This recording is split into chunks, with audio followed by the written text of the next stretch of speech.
Halo teman-teman, Israel dan Palestina selalu menganggap satu sama lain sebagai musuh.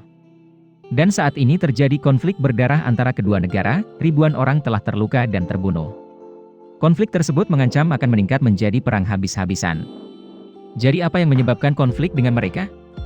Seperti biasa, kami akan melihat sekilas peristiwa penting secara historis untuk pemahaman yang jelas. Sebelum tahun 1900-an, wilayah yang kita kenal sekarang Israel dan Palestina, hanyalah sebuah kantong di bawah kekuasaan Ottoman jangka panjang. Penduduk di sini sebagian besar beragama Islam dan Kristen. Hanya ada sejumlah kecil orang Yahudi, mereka hidup cukup damai satu sama lain dan tidak ada yang terjadi. Pada dekade pertama abad ke-20, dua peristiwa telah terjadi. Pertama, bangsa Arab mulai memiliki rasa identitas nasional. Mereka bercita-cita untuk mendirikan negara merdeka dan bebas dari kekuasaan Utsmaniyah. Tidak masalah jika tidak ada acara kedua. Orang-orang Yahudi, yang mengembara di seluruh Eropa, membentuk sebuah organisasi yang dikenal sebagai Zionisme, dimulai oleh Theodor Herzl. Pada saat itu, antisemitisme menyebar ke seluruh Eropa, membuat mereka mengalami penganiayaan, penghinaan dan diskriminasi. Alasan mengapa orang Eropa membenci orang Yahudi berakar pada sejarah konflik antara Kristen dan Yudaisme. Sejak zaman kuno, para pemimpin sekte, mereka semua ingin memiliki banyak pengikut, yang mengarah pada persaingan untuk mendapatkan pengaruh. Dengan demikian, prasangka mulai muncul di antara kedua agama, terutama karena orang-orang Yahudi menentang penguasa Kristen, dan berusaha mempertahankan budaya yang berbeda. Dalam Perjanjian Baru, orang-orang Yahudi dikatakan telah membunuh Yesus, meskipun ia kemudian bangkit kembali. Belakangan, para penguasa mengambil keuntungan dari peristiwa-peristiwa yang saling bertentangan dalam sejarah, untuk menyerukan Kristen melawan orang-orang Yahudi. Untuk menarik orang untuk mendukungnya, yang paling terkenal adalah taipan Hitler. Oleh karena itu, orang-orang Yahudi membentuk organisasi Zionis untuk menciptakan negara mereka sendiri, untuk menyingkirkan diskriminasi. Mereka memilih wilayah Israel dan Palestina saat ini, yang konon merupakan rumah orang Yahudi kuno. Antara tahun 1900 dan 1910, ratusan ribu orang Yahudi beremigrasi dari Eropa.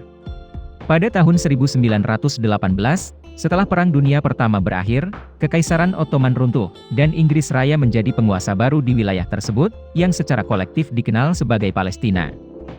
Untuk menutupi kolonialisme, Inggris mengeluarkan deklarasi Balfour.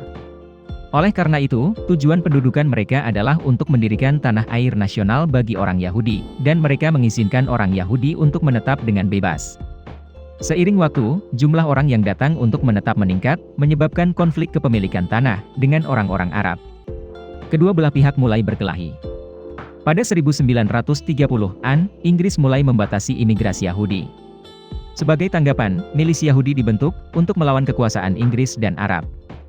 Pada tahun 1941 Nazi Jerman melakukan genosida terhadap kaum Yahudi yang dikenal dengan Holocaust, yang mengakibatkan banyak kematian. Jutaan orang melarikan diri dari Eropa, dan masuk ke wilayah Palestina. Pada tahun 1947, ekonomi Inggris runtuh, karena berjuang untuk membayar utang-utangnya dari Perang Dunia II bersama dengan hilangnya koloni-koloni penting, termasuk India. Mempertahankan Palestina menjadi beban. Sementara itu, negara-negara Arab di Timur Tengah, pemasok minyak penting, menentang kekuasaan Inggris. Jadi mereka memutuskan untuk menyerah. Pada saat itu, ketegangan antara Yahudi dan Arab telah mencapai puncaknya. Inggris telah menyerahkan kekuasaan pengambilan keputusan ke PBB, dan mereka telah membuat rencana untuk membagi wilayah Palestina menjadi dua negara. Satu untuk orang Yahudi, satu untuk orang Arab, hanya kota Yerusalem, di mana tempat-tempat suci agama telah menjadi zona khusus internasional, tidak ada yang bisa memilikinya. Orang-orang Yahudi dengan senang hati menerima bangsa baru Israel.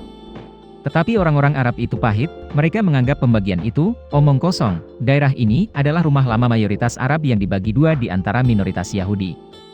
Pada tahun 1948, Palestina, bersama dengan sekutu Arabnya, Suriah, Yordania, Irak, Mesir, dan Lebanon, mengobarkan perang melawan orang-orang Yahudi.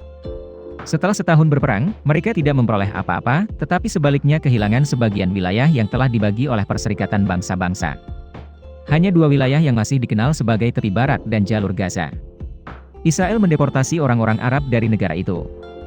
Adapun Palestina, masih belum dinyatakan sebagai negara.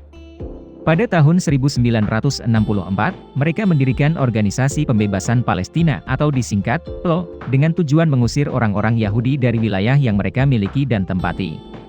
Selama 3 tahun berikutnya, pasukan gerilya organisasi ini semakin kuat, secara teratur meluncurkan serangan teroris terhadap Israel. Mereka didukung oleh negara-negara seperti Mesir, Irak, Yordania, terutama Suriah. Pada April 1967, Israel menyerang pangkalan PLO di Suriah, yang memicu eskalasi konflik. 4 negara Arab menandatangani perjanjian pertahanan bersama, dan mengerahkan pasukan mereka untuk bersiap melenyapkan Israel. 2 bulan kemudian, Israel melancarkan serangan pendahuluan ke Mesir, melumpuhkan angkatan udara negara itu sepenuhnya. Hanya dalam waktu 6 hari, mereka menyapu pasukan negara-negara Arab, menyebabkan mereka mengumumkan gencatan senjata. Pada akhir perang, Israel menguasai seluruh Palestina, dataran tinggi Golan Suriah, dan semenanjung Sinai Mesir. Pada saat yang sama, Israel diizinkan melewati terusan Suez secara gratis.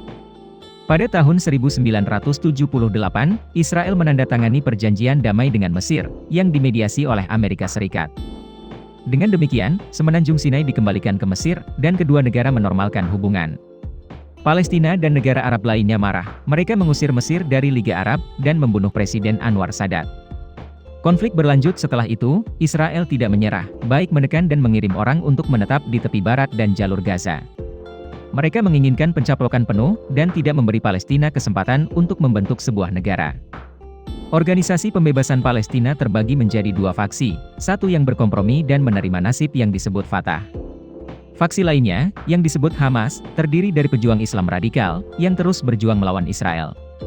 Pada tahun 1993, setelah konflik bertahun-tahun yang melelahkan, kedua belah pihak sepakat untuk menandatangani kesepakatan damai Oslo di Norwegia. Dengan demikian, Palestina mengakui keberadaan Israel. Sebaliknya, Israel setuju untuk mengizinkan Palestina membentuk pemerintahan sementara, tetapi tidak berjanji untuk mengembalikan kemerdekaan Palestina. Perjanjian itu kemudian dilengkapi dengan persyaratan tambahan. Israel berencana menarik pasukannya dari Palestina. Namun, antara kedua negara itu seperti batu bara yang terbakar, ditiup ringan dan dibakar. Pada tahun 2000, Perdana Menteri Israel mengunjungi Tanah Suci Islam. Palestina menganggapnya sebagai penghinaan, dan kekerasan bom bunuh diri terjadi.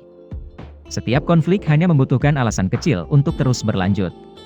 Pada tahun 2005, Israel menarik diri dari jalur Gaza. Pada tahun 2006, faksi Hamas memenangkan pemilihan legislatif pemerintah Palestina. Seperti disebutkan di atas, faksi Hamas suka berperang, dan faksi Fatah suka berkompromi. Kedua belah pihak bersaing untuk menguasai jalur Gaza di mana Israel telah ditarik, dan Hamas menang. Selanjutnya, mereka melakukan pemboman teroris, dan menyerukan penghancuran Israel. Konflik panjang tidak ada habisnya. Pada 2017, Hamas mengajukan proposal kepada PBB, agar kami mendirikan negara Palestina merdeka, dengan perbatasan yang Anda tetapkan pada 1967, dengan Yerusalem sebagai ibu kota. Sebagai tanggapan, kami tidak akan mengakui Israel sebagai sebuah negara. Usulan itu langsung ditolak oleh Israel, karena absurditas yang belum pernah terjadi sebelumnya. Ini seperti klaim tanah, menuntut kembalinya ibu kota Yerusalem, yang dimiliki Israel. Pada 2018, Kedutaan Besar AS di Israel memindahkan lokasinya, dari Tel Aviv ke Yerusalem.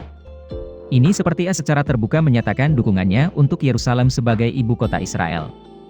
Menyebabkan kemarahan Hamas, mereka berdiri untuk memprotes dan ditekan oleh Israel. Pada saat itu, Palestina sangat miskin.